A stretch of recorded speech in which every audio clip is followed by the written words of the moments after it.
Em Mateus, no capítulo 18, no verso 7, Jesus afirma que é inevitável que venham escândalos. Se olharmos só para essa frase, trataremos os escândalos como inevitáveis. Na sequência, percebemos que Jesus nos ensina como evitá-los, o que pode gerar a pergunta: os escândalos são evitáveis ou inevitáveis? Nosso Senhor, e nem tampouco a Bíblia se contradiz. Nos próximos minutos, nós vamos conversar a respeito disso e entender o que exatamente Nosso Senhor comunicava no ensino. Fique comigo.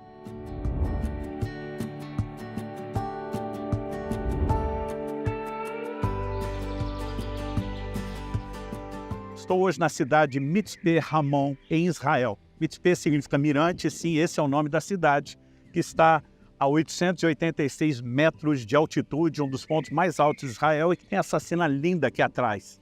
Uma das maiores, se não a maior cratera do mundo, né? Alguns diriam que isso é uma obra linda da natureza, nós a atribuímos ao Criador. Bom, aqui estou passando para trazer uma palavra ao seu coração. No Evangelho de Mateus, no capítulo 18, no verso 7, Jesus diz: ai do mundo por causa dos escândalos. Mas para entender a declaração de Jesus, é importante que a gente compreenda o seu contexto. E o contexto abrangente envolve os versículos anteriores e os posteriores. Nos anteriores, no verso 2, nós lemos: Jesus chamando uma criança, colocou-a no meio deles e disse: em verdade vos digo que se não vos converterdes e não vos tornardes como crianças, de modo algum entrareis no reino dos céus. Portanto, aquele que se humilhar como essa criança, esse é o maior no reino dos céus. Ele está falando das crianças. Então ele diz: quem receber uma criança tal como essa, em meu nome, a mim recebe. No verso 6 ele emenda: qualquer, porém, que fizer tropeçar um desses pequeninos que creem em mim, melhor lhe fora que se pendurasse ao pescoço uma grande pedra de moinho e fosse afogado na profundeza do mar. Ai do mundo por causa dos escândalos, porque é inevitável que venham escândalos, mas ai do homem pelo qual vem o escândalo. Então, na sequência, Jesus diz: portanto, se tua mão ou teu pé te faz tropeçar, corta-o e lança fora de ti. Melhor entrares na vida manco ou aleijado, que tendo duas mãos ou dois pés, seres lançado no fogo eterno. Se um dos teus olhos te faz tropeçar, arranca-o e lança-o fora de ti. Melhor entrares na vida com um só dos teus olhos, do que tendo dois, seres lançado no inferno de fogo. Quando Jesus fala sobre não ser motivo de escândalo, essa palavra significa uma pedra de tropeço, algo que faz com que outros tropecem. O que exatamente o Senhor Jesus está nos comunicando? Ele apresenta os escândalos como sendo inevitáveis, mas na sequência ele diz para não fazer um desses pequeninos tropeçar, o que terá para você um destino muito terrível. É melhor que você faça todo o possível para evitar. Se necessário, chegue ao extremo de cortar uma mão, um pé ou arrancar um olho, mas não cometa o escândalo. Ou seja, a primeira declaração de Jesus é de que ele é inevitável. Na sequência, ele mostra que deve ser evitado a qualquer custo. A pergunta é: os escândalos são evitáveis ou são inevitáveis?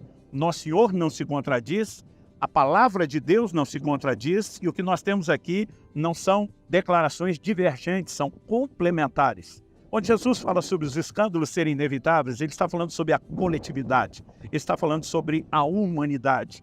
No contexto de uma raça humana caída, dominada pelo pecado, e mesmo no contexto daqueles que foram salvos, redimidos e que estão ainda num processo de santificação, nós vamos encontrar o elemento falível que o ser humano apresenta.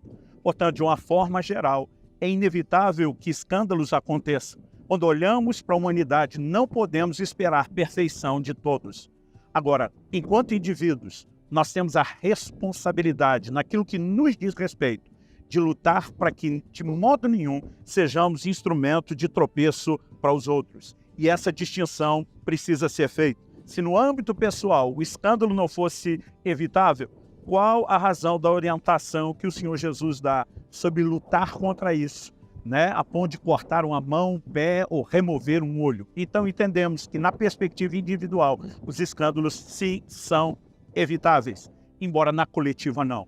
Então precisamos lutar para que eles não encontrem lugar em nós e precisamos saber administrar os escândalos que presenciaremos ao longo da caminhada, porque isso acontece na vida de outros e já não é mais nossa responsabilidade determinar ou não se eles acontecem, apenas como vamos reagir àquilo que acontece com outros. Nós precisamos destacar algumas verdades. Em primeiro lugar, destacamos o que é evitável e o que é inevitável na matéria de escândalos. Mas, em segundo lugar, eu quero destacar o princípio bíblico do exemplo. O exemplo é um dos maiores meios didáticos e é definitivamente um padrão bíblico de ensino. Em João, no capítulo 13, no verso 15, nosso Senhor diz: eu vos dei exemplo para que assim como eu fiz, vocês também façam.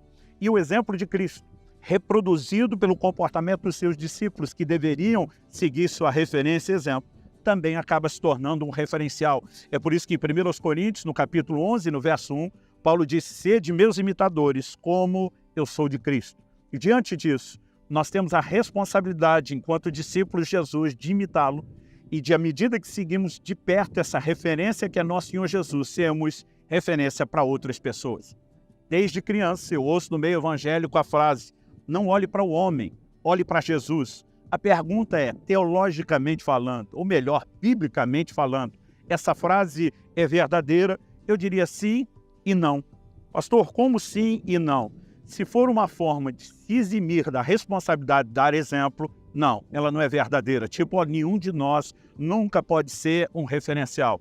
No entanto, se for um ato de sobrevivência da nossa fé, entendendo que mesmo que homens falhem, nós jamais devemos deixar de seguir olhando para Jesus, então sim, nesse sentido, a frase é verdadeira, porque Hebreus capítulo 12, verso 1 diz: olhando firmemente para o autor e consumador da fé, Jesus. Ele é o nosso foco.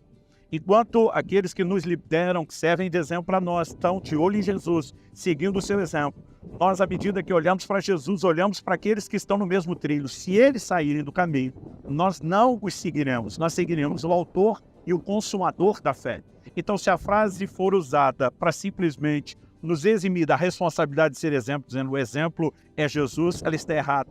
Paulo diz: sejam meus imitadores como eu sou de Cristo. Cada um de nós tem a responsabilidade de imitar Jesus e dessa forma se tornar um padrão e referência para outros. Mas, quando pessoas falham, como diz, a nossa responsabilidade de evitar escândalo é individual. Nós não somos responsáveis pelos outros. Quando outros falham, então sim, temos a responsabilidade de nos conservar de olho em Jesus. A responsabilidade de não escandalizar não se limita somente a líderes, é para todo cristão. Em Romanos, no capítulo 14, no verso 15, o apóstolo Paulo disse: se o seu irmão fica triste por causa do que você come, você já não anda segundo o amor. Não faça perecer, por causa daquilo que você come, aquele por quem Cristo morreu. Alguns estavam divididos pela questão da comida. E Paulo fala de um grupo que se abstinha de certos alimentos, ele os classifica como fracos, débeis na fé. Paulo deixou claro o partido no qual ele estava, naqueles que acreditavam que pode comer de tudo. Mas ele diz: o meu direito não deve ser um pretexto para que eu atropele a fé de ninguém. Nós precisamos ser zelosos com os mais fracos na fé. Isso significa andar em amor.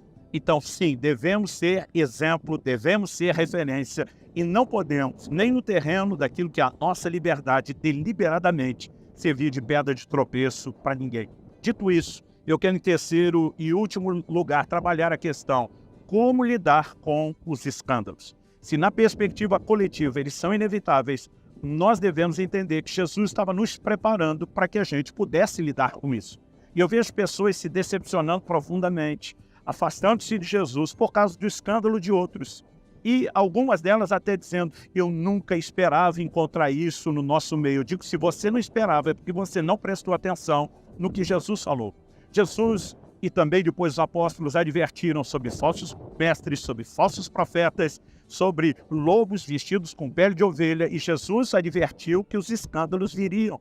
Então nós não podemos nos decepcionar a menos que a gente não esteja esperando aquilo que ele disse que deveríamos esperar. Como devemos lidar com os escândalos? Em 1 Timóteo 5,19, o apóstolo Paulo diz: não aceite denúncia contra presbítero, a não ser exclusivamente sobre o depoimento de 2 ou 3 testemunhas. Ele está orientando Timóteo, que era um supervisor de igrejas que tinha estabelecido outros presbíteros. Ele não está dizendo que um presbítero nunca pode ter denúncia contra ele. Ele diz: tem que ter testemunhas. Isso significa que os líderes eram passíveis de falha e a igreja trabalhou isso desde o início. Nunca foi apresentada uma visão de infalibilidade de nenhum ministro. O único que pode ser visto dessa forma é o Senhor Jesus. Isso não significa que está tudo bem falhar. O mesmo Jesus que diz: é inevitável que venham escândalos, diz: ai do homem pelo qual os escândalos vêm. Jesus não estava fazendo apologia ao suicídio, mas ele diz: é melhor esse homem amarrar uma pedra no pescoço, se lançar nas profundezas do mar, do que servir de escândalo. Nós precisamos entender que isso é sério e que haverá juízo, haverá punição da parte de Deus. Com isso em mente, eu e você precisamos entender que nós precisamos desenvolver uma fé que sobrevive a tudo, inclusive aos escândalos que podemos presenciar. Não nos alegraremos por causa deles, pelo contrário, choraremos por causa deles. Mas nossa relação com Cristo não pode ser afetada por causa de mau exemplo de pessoas, mesmo que sejam líderes cristãos. Quando falamos a respeito de alguns assuntos, nós precisamos olhar o que Jesus tentou nos preparar para enfrentar: difamações. Mateus 5, 11 e 12. Bem-aventurados são vocês, quando por minha causa os insultarem, os perseguirem, mentindo, disserem todo mal contra vocês. Alegrem-se e exultem, porque grande é a sua recompensa nos céus, pois assim perseguiram os que viveram antes de vocês. O Senhor Jesus, além das difamações, nos orientou a ter uma fé que sobrevive a perseguições. Mateus 10, 23. Quando, porém, perseguirem vocês numa cidade, fujam para outra, porque em verdade lhes digo que não terão percorrido as cidades de Israel até que venha o Filho do Homem. Ele também nos preparou para as ameaças de morte. Mateus 10, 22 e 23. Um irmão entregará à morte outro irmão, e o pai entregará o filho. Haverá filhos que se levantarão contra os seus pais e os matarão. Todos odiarão vocês por causa do meu nome. Aquele, porém, que ficar firme até o fim, esse será salvo. Ficar firme até o fim. Não importa se venham difamações, se vêm perseguições ou se vêm ameaças de morte. Agora, se devemos resistir a isso, porque nossa fé não sobrevive ao escândalo de outro que sequer é nosso. Precisamos vigiar para não sermos enredados por isso. Permaneça firme, olhando para Jesus, a despeito do escândalo de outros. Saiba que Deus o julgará e você, cuide para que você não sirva nunca de pedra de tropeço. Que Deus tenha misericórdia de nós, que a graça do Senhor seja o recurso que usemos para permanecer de pé.